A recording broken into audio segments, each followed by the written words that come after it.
Hey everyone, my name is Titanic, and welcome back to the episode of Titancraft Season 10, episode number 166, I believe. I hope I'm not wrong. It should be the 14th of June, which means that I'm right with my math, it's episode 166. I'm still using the day of the month to figure out what episode we're on. That's getting increasingly difficult, and once we end the daily streak, this trend is going to be gone forever. But also, it is amazing that we're already 166 days into the year. Like, God, that's crazy. But today, we are going to be working on the Nether Hub, but in a little bit different way than we have the last two episodes. The last two episodes, let me get a little closer to the mic. I've done a lot of digging. Today, we're going to kind of step back a little bit and look at some of the more logistical aspects of the Nether Hub here, because I, today, finished designing the map floor of the Nether Hub. And so, now I need to make sure the Nether Hub is getting everything lined up, so that way formal construction can begin probably within the week. I'm going to try to spend tonight, I don't know if I'm going to play Terraria or not, or if I'm going to kind of do half and half. I'd like to work on the Nether Hub tonight. I have some motivation to do some stuff. And so the first step today is I just want to go through and I want to see all the coordinate boundaries we've dug everything out to. I want to make sure this is correct, because, or at least this is connected with what we want. This wall is going to be pushed out a little bit more for the actual outer wall of the Nether Hub yet, but right now that is not my top concern. I'm trying to make sure that 128 is what we need here. Just fly across. So today is just all the logistics really of the Nether Hub. I want to make sure all the dimensions are figured out, all the basic dimensions that is, so that way I can work on designing and know how much space I have, because one big barrier, if you notice with our Y elevation, is we are not very far from the bedrock above us. And so that doesn't leave me with a whole lot of room to design upwards. Although with a glass floor, I am going to have the ability to, that's going to automatically disable all the mob spawning in here. And so I am going to have the ability to go upwards. And that is exciting. But I don't want to like make some grand roof design and then realize, oh, I can't go up high enough to build it. Okay, that's a problem. Why is that only at? Or is that rounded? Oh, that is just rounded. Okay, I'm like, I thought I did this right originally because I kind of knew what I wanted. Yeah, alright. So that is correct then. Okay, great.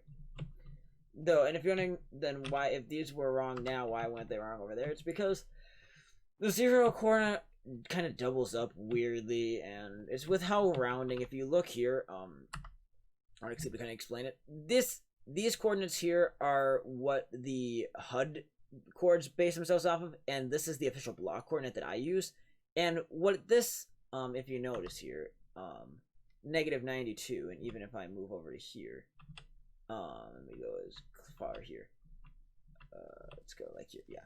What you're gonna notice is these coordinates right here, always, -92, always round down. If I look over here, even though this is -92.9, just barely off of the 93, it still says -92. And so there's a little inaccuracy there with the HUD coordinate that I don't like, because the rounding is, it just has the automatic rule of thumb to round down no matter what. And so it kind of throws off the coordinates.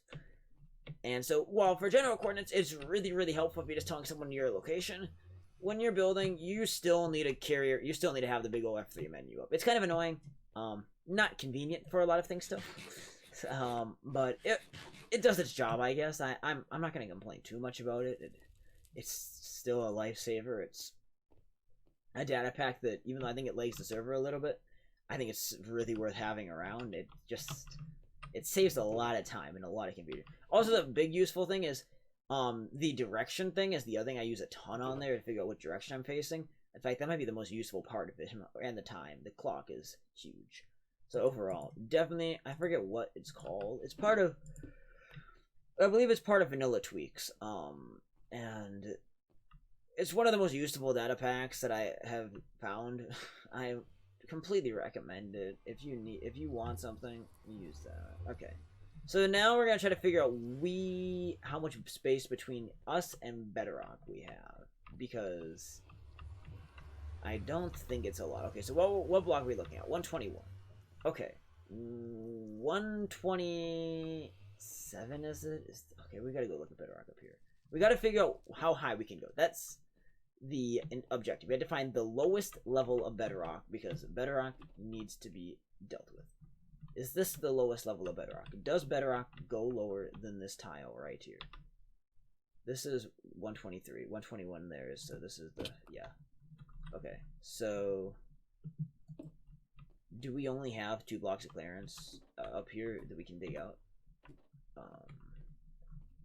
I need to figure out if there's any other bedrock lower than this. So we're gonna just clear out a little area in here, and we're just gonna look around and see, is there any place where the bedrock ever, it doesn't matter if there's just one, if there's a place where the bedrock drops lower. Because if there is, we had to change our plans. I think though we're gonna luck out here, and it does not appear, and that means with this block out of here, yeah, the 3 blocks, we have a 5 block vertical space to work with. And now with the ceiling, that already declines to 4 to 4.5 blocks of actual nether hub space, which is fine, I don't really care. But this is very, very significant to me to figure out what the maximum height can be, because I can change a lot of things. Not very easy to change bedrock. And so I want to figure out what we're doing here. I'll get this for the screenshot of the episode here. Alright. We'll kind of backtrack to here. I don't even know where the minecart is to go up.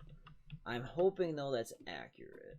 I could double check that somewhere else, too, but I think that's true as well, from what I can tell. Now, the other thing that I'm concerned about with the nether hub here is during the construction phase, as we move into it, is that we're going to have to open this thing up all the way. I mean, with how it is right now, this cannot work.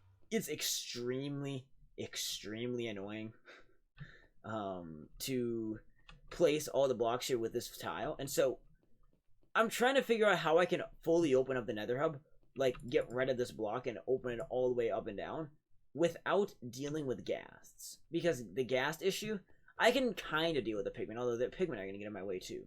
But I'm trying to figure out what we can do with the nether. I mean, right now, honestly, my only possible idea that I've thought of is to just turn off mob spawning. And while, yes, a lot of people, myself included, would kind of say that's cheating, I don't really know if there's a more reasonable way to do it. And that's the problem, and something kind of to discuss with the group here as we go into the construction phase in the next few weeks. I mean, we're not going to be like, you're not going to see me building the actual nether hub for a little bit yet. I might start working on the walls pretty soon, because those will be really quick to get the materials for. But, like, the map is going to be such a long grind to get all the resources for. I mean, so I say we're going to start, like, real construction within a week to 10 days. I'm more to the point, we're going to know what the material list is, and we can start gathering everything and getting everything open so we can start placing. I don't want to start building the map until we have everything. Like, everything for the map and the glass layer above it.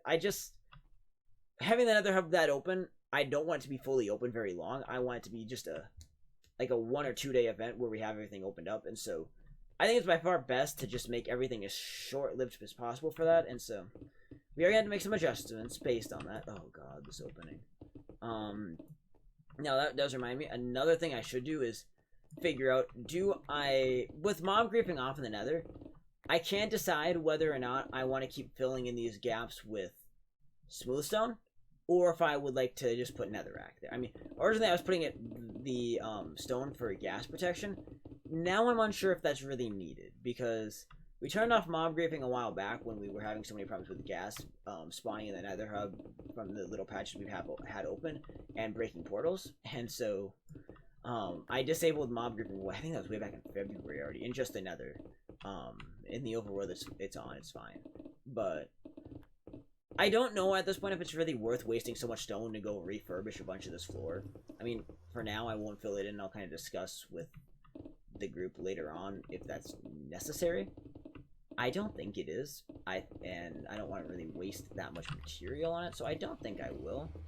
But it is a discussion worth having, just to look into it and see, hey, maybe this is not a bad idea to do. And why is there so much smooth stone under here? Did we fill it in from underneath or something? I guess that does sound like a me thing to do. I don't know. But I definitely want to get this thing into full-on construction soon. Now, when we start building it, I am thinking about live streaming some of it, because it's going to be something that I can't really capture well on camera because of how big this is going to be. I mean, realistically, it's going to unless I really film some super episodes, which I guess I could do a super episode. I haven't done a super episode since Season 5, and so I guess I could kind of start, like, doing a weird overlap where I record something else and work on clips for a super episode in the meantime, and just do, like, one huge hour-long episode of me working on the Nether Hub, which, I mean, it's gonna be a lot of work, don't get me wrong, but that could be one way I could end up doing it. I don't know yet. We'll have to decide on that. Again, it kind of depends how much help I can get. If I think I'm gonna have a lot of help to get everything done and get this thing put together in a matter of a couple of weeks, I'd be much more open to doing a super episode, whereas if this is really gonna basically be a solo project for me, and thus it's gonna take me a few months to do it, I don't want to be, I guess, wasting content for that long, in the sense that if this is gonna be my main focus, I want to put this out on YouTube. I don't want to just say, oh, yeah, let's just make these stupid little mini projects in the overworld and ignore what I'm actually doing. I mean, I can do that for a little bit with these projects, but if I end up building most of this alone, I really, really, really want to keep the episodes going. But hopefully I can get a lot of help. I mean, Clash has already told me he will help, and I'm really hoping to get some of the other parts of the group on. For having 21 members, it doesn't really feel like it, and I will admit I think we kind of all joke about, the few of us that are still active kind of joke about it now, that it doesn't feel that much different from Season 5 in terms of how many people are actually playing and how much activity there is, which is kind of sad, considering Season 5 the group was half the size of this, but, you know, we're making do with what we have, and I'm really excited for the plans we have moving forward. I have a lot of really fun plans for next month for the group, and going into August. I want to make some special announcements next month. I want to get some stuff in the books. There's like 3 or 4 different events that are really, really significant that I want to try to arrange plans for and see if I can get them happening. I mean, I know, I'm trying to think if I've mentioned any of them. I mean, a possible Titancraft Marathon livestream is one. I guess I'll kind of hint that that's one of the things I would like to do. The last one we did was in 2018, and I think it'd be a lot of fun to do one yet during the summer months while the day is long. Because in the winter, it's really, and I guess that'll be the last thing I'll talk about before I wrap up the episode here.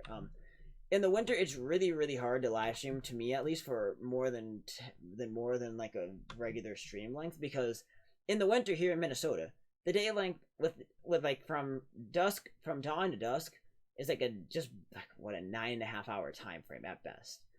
In the summer, it's upwards of 16 hours, and so that big difference in daylight when you're live streaming for 12 plus hours, it's really nice to have all that extra daylight. Like, I mean, I'd much rather try to stream yet this summer before the days get too short. I mean, obviously if I wait till late August, then we're going to be nearing 12-hour days anyways, and then that kind of defeats the point of it. But I'm hoping to maybe squeeze in a live stream yet between I mean, it won't be the next month, but I'm hoping between, like, the group's anniversary and the end of August, I would like to squeeze in a marathon. Maybe. We'll see. I had to discuss it with the group. A few Titans I've discussed it with, like, the idea, but you would be surprised how much has to go into planning a live stream like that. I mean, some people that have no life can just, like, be like, oh, yeah, we're doing a 12-hour live stream today. But for me, well, first of all, with arranging it with the group, I had to figure out every game we want to play. I need to figure out a schedule for it. I need to see who wants to attend to make sure I'm not doing it by my own for a good portion of it. And I also had to talk to my family, because that means I need privacy for 24 hours. And when I do a lot of work every single day, that basically means I need a day off. And that's not always easy for me to get. So that's why there's a lot of planning that has to go into any type of live stream like that. And so I'll look into doing one sooner than later. I personally would really like to. But wait to figure that out anyways. On the note, have such a great day. This has been Titanic, and I will see you guys in the next episode of Titancraft Season 10, where we will continue on our project here on the progress on the Nether Hub. So yeah, see you guys next time. Thanks for watching. Peace out. Bye-bye.